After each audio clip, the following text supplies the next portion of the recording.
Hello everyone, I'm Penrose7776. New Heroes banner out. Traditionally this has always been a Free Houses banner, but this time hopefully it's not.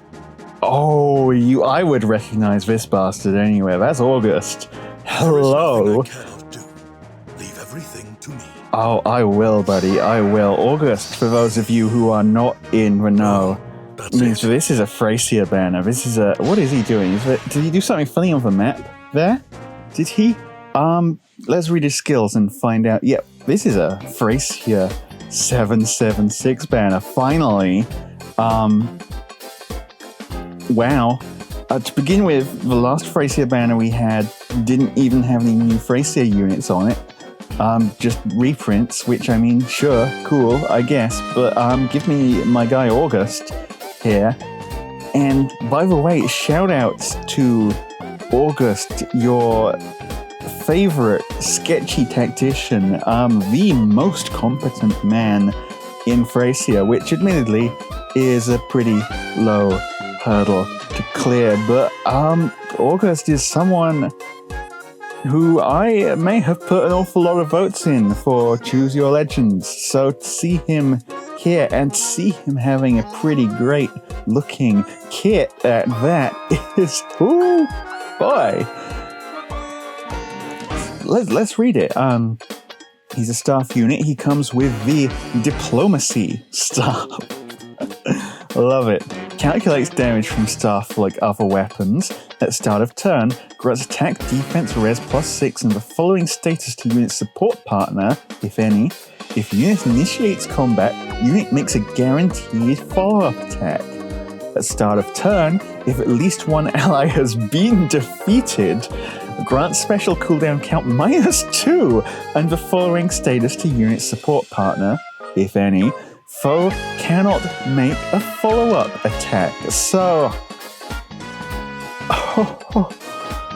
well, he, as a tactician, his main role is support. That's definitely good. He can support Leaf or other people who aren't Leaf.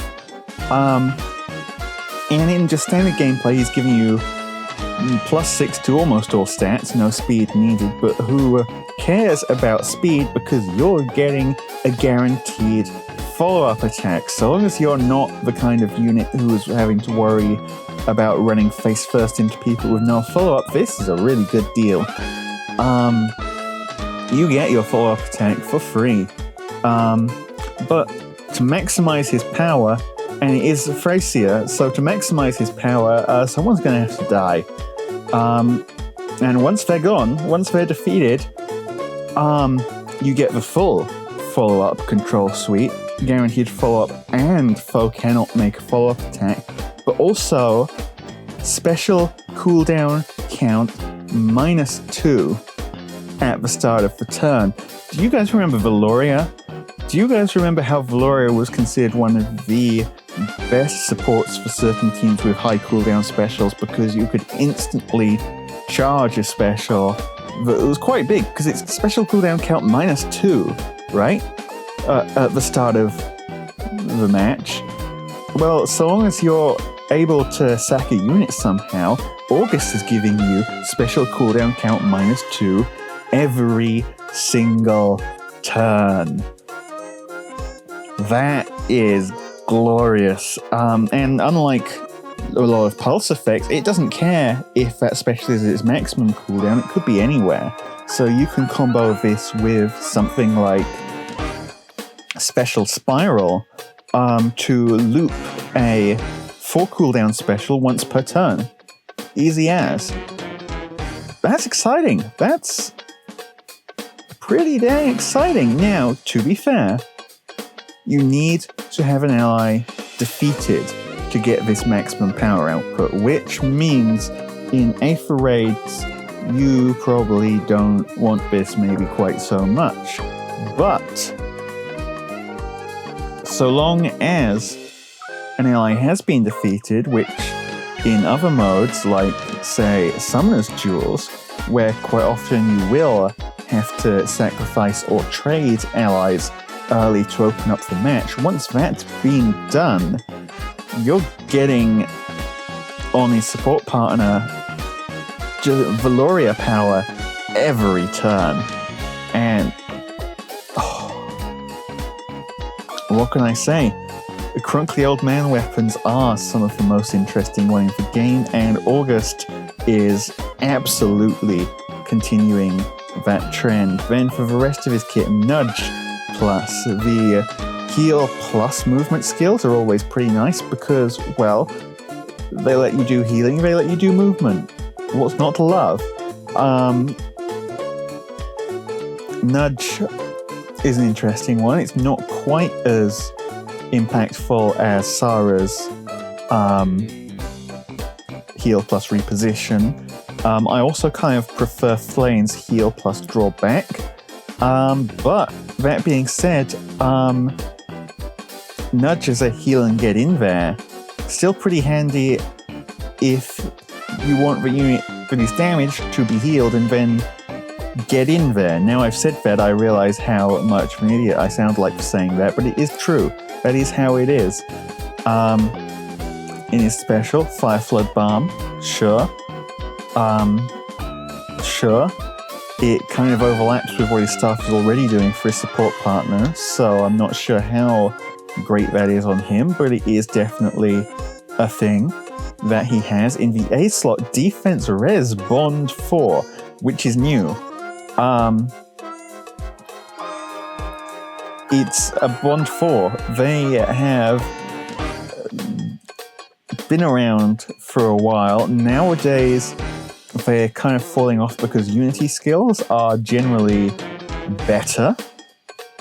But if you're, for whatever reason, you don't want to run a Unity-ish build, if you're maybe not so sure about getting debuffed, maybe it's not going to happen in those cases, the Bond 4 is still worth an awful lot, and it does neutralize penalties as well, which not quite as good as Unity reversing penalties, but it does neutralize them. It does mean you are safe to run defense res buffs. In the C slot, even recovery 3.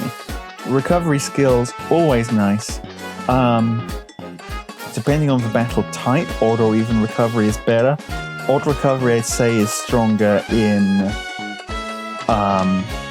for instance, whatchamacallit, on defense, because the main scenario for odd recovery is immediately after getting hit by Bolt Tower. Even recovery turns 2 and 4 kind of has a different place in Summoner's Duels. For instance, if you're fighting on turn 1, they're both useful. And that penalty neutralization as well, again, useful. Let's keep going, let's see. Also, can we just talk about his art? Look at that, that's diplomacy, I say. That is definitely diplomacy in style. Galzus! Yes! The big man himself, Mr. Your best bet against him is to not be there or to run away. He doesn't have a PRF. Okay, I'll be honest, I'm kind of sad. I really wanted Galzus to have a PRF because I freaking love this guy. The votes that I did not put into August on Choose Your Legends did, in fact, go to Galzus. And a couple other units as well, but August, Galzus, Salem are my top 3. And, well, we've just had August and Galzus, so if our demo is Salem, then... Even so, no PRF for Galzus, but he does have a pretty great kit nonetheless. Rhine Sword Plus. The Rhine weapons are pretty great supportive weapons. Speed defense -5 on foes within 2 spaces is very aggressive. If he's opening up the battle, it's then letting all of his allies continue to beat up either the foe he's just attacked or foes standing on the same space as the foe he's just attacked, because save can do that, or foes standing just behind the space he's just attacked, because you know, he's a melee unit, and this is a 2-space range. Pretty decent weapons. I'd call them one of the better inheritable weapons for team play. Kind of weakens him a bit as an individual unit, but when taken into account in the context of a whole team, way stronger, which is a bit weird because Galzus not exactly known as a team player. Well, I mean, he's not a team player either, but he's kind of like sad and wants to be. I don't know where I'm going with that. He is also, however, just an absolutely terrifying Blade Master, and we also see here Luna. Sure, that is one of his skills. He can also use Astra in the games, but apparently we've gone down the Luna route here. Surge Sparrow. On the one hand, for normal people, this is huge because it means they don't have to kill Brave Ericas for Surge Sparrow. If you're me, however, I don't particularly want to kill Galzus for Surge Sparrow either, so, whoops.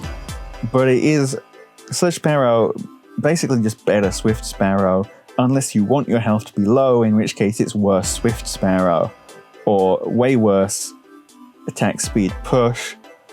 But if you're more of a bruiser, a player phase bruiser, where you are hitting and taking hits and tanking and healing, Surge Sparrow is definitely the way to go. And in his B slot, another massively valuable skill, null follow-up for any fast unit, and hopefully he's going to be quite a fast bruiser. I mean, he is fast, right, in real life, and by in real life I mean in Thracia 776, which isn't real life, but you can't convince me.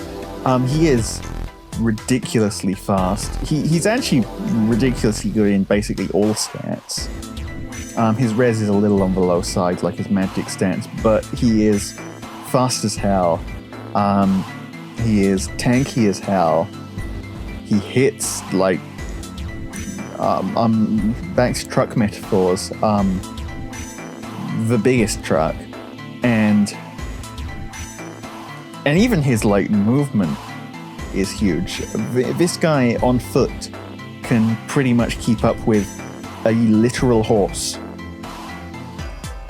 So kind of sad that we're not seeing the full extent of that here by giving him a crazy brave arm like horsifying PRF, but well, hopefully I can wait out the couple of years it'll take for him to get a refine, and in the meantime, hopefully his base stats are just absolutely monstrously good. Let's keep rolling. Hopefully they've given him a cool sword murder animation. Oh, and I love his... Oh, come on. You can do better than that. Who? Okay. Not Salem, but it is a Pegasus Knight. Oh, I like her voice as well, actually. Karin, the green Pegasus Knight. Because, as everyone knows, Pegasus Knights are color-coded in all games. Karin's weapon is the Allied Lance Plus inheritable weapon. Again, another fresh one. Grants attack defense +4 to allies within 2 spaces during combat. Units within 2 spaces of an ally grants attack defense +4 to unit during combat. This is a blue Love Candelabra in the 4-star pool. For all you Love Candelabra enjoyers, this is a pretty good weapon. Love Candelabra kind of weak as a weapon for the unit using it, but the immense amount of support you're getting here, you're getting an 8-stat joint drive, basically. If what you care about is some other unit, say you are making a save comp, is the classic situation for this, and you don't really care about the strength of your units that aren't your save unit, then it becomes a matter of how many stats can I grant to those important units, and this kind of double joint drive weapon is like at the top of the list as far as inheritables go for that, right alongside your Rhine weapons like Galzus just had, but this is up there too since it's a bit more forgiving with positioning. Ideally, right, you'd be using some sort of combination of both or strong PRFs to accomplish that. Aside from that, Moonbow, nothing special. Drive Attack 2, nothing that special either. But in the A slot, Attack Defense Form 3, the forms are nice, actually. They're not maybe the best skills, just because there are other skills that grant +7 to both stats, plus some extra effect. But if you're building that kind of ball type team on a budget, forms are the best you're going to get, and Attack Defense Form is now what you have access to at 4-star. Lovely. Aside from this, Karin just very fun overall. If you're a Karin fan, rejoice, because here she is. Behold, the Karin. And again, her stats might be interesting, we just don't know. Bit of a short one there, but that's how it always is with demotes. Yeah, her stats look pretty good, based on what she's doing to this Fafnir. Well, admittedly, its defense is proper. Oh, Ascended, is it? Are they going to do it? Are they going to Reinhardt the... That's not Reinhardt. That... Mareeta, number 3, Astra Awakened. Oh, look at that outfit. Kind of Shannon inspired, I guess, royalty. But the green and the brocade, was that? The really subtle texture on the green fabric. Brilliant. And Mareeta, well, Mareeta's great. Fire Emblem Heroes has a little bit of Mareeta favoritism going on, but who cares? Because she's great. What do we have here? To begin with, Ascending Blade. She is a sword infantry. Her Ascending Blade accelerates special trigger, cooldown count -1. I mean, she's an Ascendant unit. They all do that. At start of turn 1, grants special cooldown count -1, so Quicken Pulse. At start of combat, if unit's HP is greater than or equal to 25%, grants attack speed, defense, res +5 during combat. It is 2022, all new units with PRFs. If they're meant to be fighting, they get +5 to all stats. Those are the rules. Neutralizes effects that guarantee follow-up attacks, and effects that prevent units' follow-up attacks, and after combat grants special cooldown count -1. Okay, so Slaying, Quickened Pulse, +5 to all stats, null follow-up, and half a special spiral. You only really need half a special spiral though, because in her special slot is a 2 cooldown special, which will be reduced to 1 cooldown by that slaying effect. This is Vital Astra. Boosts damage by 30% of unit speed. Already great. Mareeta has historically been the front line of speed creep in Fire Emblem Heroes, so I'm expecting this Mareeta to be the fastest unit in the game. More or less. If unit special is ready and unit speed is greater than foe speed, reduces damage from area of effect specials, excluding Roker area of effect specials, by percentage equal to the difference between stats times 3, max 30%. At the start of combat, if unit special is ready and unit speed is greater than foe speed, reduces damage from attacks during combat by percentage equal to difference between stats times 3, max 30%. Damage reduction effects above are considered non-special effects, so skills like Deadeye still apply. That's stupid. Well, the special, the damage reduction is great. The fact that they have done this in such a way that damage reduction on a special is considered non-special damage reduction is a bit bloody silly, if you ask me. They have Why? Yeah, I'm not really sure what else I can say about it. It is just strange, bizarre, but sure. So together, it's basically just the classic Astra skill, but better, because now whenever it is charged, and unless something weird and messed up happens, it is charged. She has half that special spiral after all, so if it goes off at all during combat, it's getting charged after combat. The only way it's ending up not charged is if someone rolls up and specifically uncharges your Mareeta. So it is charged. And then she gets 30% damage reduction from everything, including AoEs, which is great because that means she's less vulnerable to getting her her null follow-up turned off by going below that 25% HP condition. She also has attack speed solo 4. Decent skill. I'd probably take it off her because support is better than being solo, and other skills have other effects as well as just attack speed plus 7, but it's still a pretty decent base kit thing. Spurn free, always good. If unit speed is greater than foe speed, 40% damage reduction up to, and also a mini wrath effect plus 5 damage on special trigger. So that special trigger is going to be even more nuts, right? And in the C slot, even Tempest free.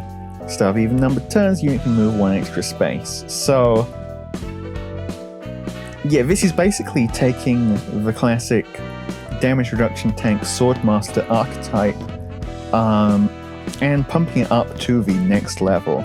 You've got a unit here who is relying solely on attack and speed as both their offensive and defensive stats. And as defensive stats go, they're going to do pretty well with attack and speed because 30% from Vital Astra, 40% from Spurn. So long as you outspeed by 10 points, you are getting 0.7 times 0. Effectively 60% damage reduction from everything. By itself, that is great. Put it another way, you're slightly more than doubling your HP stat. Damage reduction effects scale brilliantly with having extra HP from anywhere. Keep that in mind. So, yeah, pretty great. The one thing she's missing is a source of healing, perhaps. So you might want to provide one of those somehow, just to keep her above that 25% health threshold, because damage reduction reduces damage. It does not prevent damage. It can't do that. And then the last thing I'd also keep in mind is that there's kind of limited build variety here, because Ascending Blade is kind of built around Vital Astra. You could swap in a different 2 cooldown special, but why would you? Because they all are probably going to do less damage. And similarly, Vital Astra is built around Ascending Blade. There aren't really any inheritables that can fill that slot, so these two skills are kind of stuck together forever, which is fine, but it means that basically every Mareeta you run into is kind of wanting to play the same way. Yeah, her kit's really good. Only thing I might change out is attack speed solo, but even then it is a great base skill. And good for you, Mareeta. Good for you. Funny we didn't get Reinhardt, honestly, but I guess Mareeta is the Thracia unit of choice this time around. Let's see, 30. How much is that going up to? Oh, that is the sort of Astra animation I was looking forward to. And who is the... Doesn't look like they're showing off the Tempest Trial unit here, so I guess I'll have to check for Twitter in a bit. Karin guaranteed is part of the 4-star focus fair. Because this is an Ascendant hero, you're able to get another Floret if you care about those. Sure. And because this is a new Heroes banner, of course, you're going to be able to spark on it. It is color sharing on red, so getting the spark is probably more reliable for that floret than just pulling, because you're going to get a couple Galzuses along the way, probably. That's what this video game is like. Nonetheless, let me check the Twitter. Grand Hero Battle. It's Salem! Hell yes. Hell yes. Hell yes. That means we are free for free on the Fire Emblem Thracia 776 characters that I voted for in Choose Your Legends, getting units on this banner. Nintendo, thank you very much. The other sad thing, of course, is that most people are probably skipping this one. I am contractually obligated to not skip this banner because it has my boy on it, and it has Mareeta on it, and it has my other boy on it. That's a lot, right? I can't not roll on this banner. Luckily, I have a whole bunch of orbs saved up. But people are probably skipping it for Hero Rises. Luckily, I have a whole bunch of orbs saved up, so I can pull to Spark on this banner and then continue to pulling on a Hero Rises with the rest of my orbs. That'll be nice. That'll be good, because I don't want to miss a Hero Rises, because a Hero Rises is so freaking efficient. But I will be pulling on this one as well, because I can't not. Also, we're not getting a Mythic this month. We're getting a Legendary, so I don't have to worry about that quite so much, because there's no chance of me running immediately face first into the Mythic that saves Astra season or Anima season, for instance. That's not going to happen until next month. If you're pulling, let me know. If you're skipping, let me know, but quietly, so I don't have to cry about it, because these are Thracia units. They're the best units in the game. Why would you skip them? I know why you'd skip them. It's for Hero Rises, but why would you do this? Thanks everyone for watching. I am so happy about this banner, but give Galzus a PRF. I dare you. And I'll see you all next time. Penrose out. Penrose 776 out.